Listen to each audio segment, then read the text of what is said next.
All right, I admit it. It took me a long time to figure out what in the world ESPN Plus even is, but I did it. It's only been out for about a year now, but I finally looked into it and figured out what it is, and that's what we're going to be talking about today. Look, I'm a little slow on the uptake. I know. It already has about 2 million subscribers. If you're already one of them, then you're probably already a convert. But if you're not, let's jump into ESPN Plus.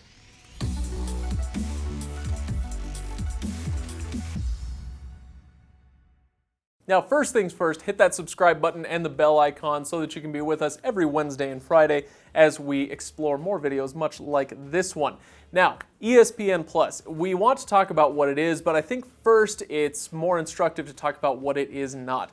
This is not a place that you're going to want to go if you are really into the big American sports, MLB, NBA, NFL, NHL, that sort of thing. It is present on the app, but it's not prominent. You're not going to get a lot of those big marquee sporting events.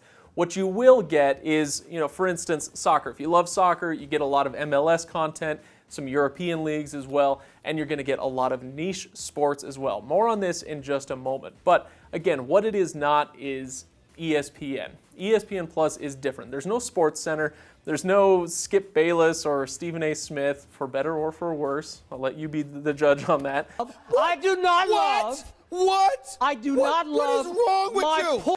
It's also not going to be the place for the big game or the big event. So like if Alabama's playing LSU, that's probably going to be on ESPN or ABC. You're probably not going to see that on ESPN Plus. But you do get a bunch of other stuff, and it's only $5 a month. You can do a 7-day free trial if you want to give it a shot.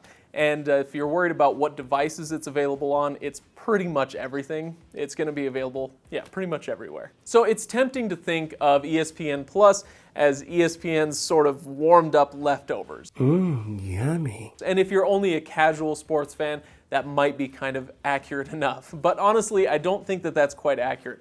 What it is complementary. There are 2 major categories for big sports fans of things that you're really going to enjoy watching on ESPN Plus.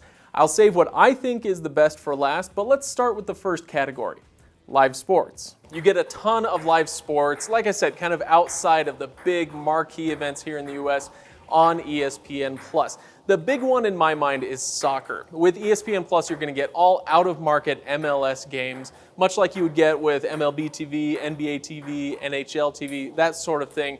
So in my mind, it's worth it just for that. But you're even going to get some English and European leagues as well. So if you're a soccer fan, $5 a month is nothing. This is a great deal as far as I'm concerned. But you're also going to get MMA and boxing content, some really good stuff there, and some niche sports. At least they're niche to us here in the U.S.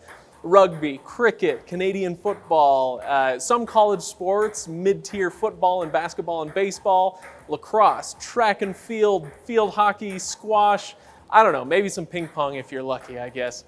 But you do get at least one MLB and one NHL game every day, but it's the same one that you would get for free on MLB TV or NHL TV. So you're not necessarily getting more there, it's just more like bringing that content into one place. Now, outside of live sports, you also get a ton of sports-related shows. And this is, in my opinion, the real strength of ESPN Plus.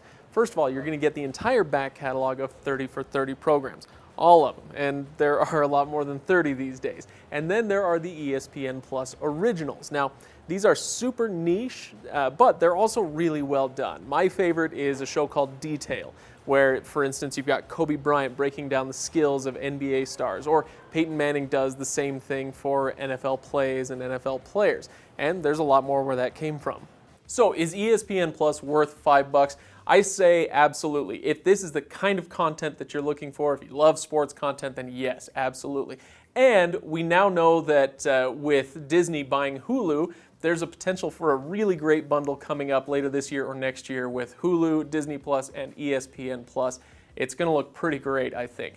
But again, what you aren't going to want to do is get ESPN Plus if you're just looking for a ton of MLB, NBA, NFL, NHL content. But if you love soccer, if you love international soccer, if you love some of these niche sports, this is going to be very much worth it to you. Now, I've sometimes said that I'm starting to think that the key to saving money on TV service is to divorce ourselves from the notion that we must have live TV. Kind of similar to that, if you want to save money and still have a ton of sports content, and you can be happy without a ton of those marquee sports, the MLBs, the NBAs, then ESPN Plus for $5 is a freaking steal. You get all those niche sports, you get a ton of those sports documentaries, so you can have a lot of sports content for really, really cheap if you're willing to let go of what is thought of as the most valuable thing out there. But that's just what I think. Of course, I want to know what you think. Hit the comments below, let me know. And on your way, give this video a like if you liked it, hit the subscribe button if you loved it, and hit the bell icon because we are here every Wednesday and Friday. And that way you can be notified when we're there, so you can be the first to watch. Thanks for watching this one, guys. We'll see you on the next video.